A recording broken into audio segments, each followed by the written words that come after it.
জামাতের সাথে ডিবেট কেন, যে কারোর সাথে ডিবেট হওয়াটা গণতান্ত্রিক সৌন্দর্যের ব্যাপার, কিন্তু ডিবেট কার সাথে হবে? যে সত্য কথা বলে, যে মিথ্যা কথা বলবে না। কিন্তু আপনি কথায় কথায় মিথ্যা কথা বলবেন এবং আপনার কোনো সমালোচনা করলে আপনি তার চরিত্র হরণ করবেন, এবং যে ব্যক্তিকে, যেমন কামাল ভাইকে এতদিন আওয়ামী লীগের দোসর, দালাল, ফ্যাসিবাদের দোসর কি না বলা হয়েছে, আজকে কালকের থেকে দেখতেছি কামাল ভাইয়ের মতো জনপ্রিয় লোক তাদের কাছে আর নেই।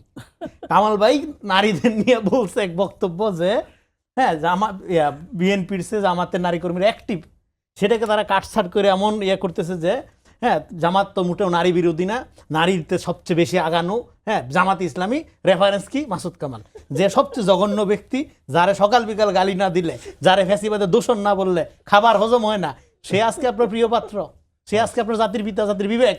ফলে এইটা হলো তাদের যদি স্ট্যান্ড হয়, এরকম লোকজনের সাথে বিতর্ক করা তো আত্মঘাতী। সময়ের অপচয় করবেন কেন?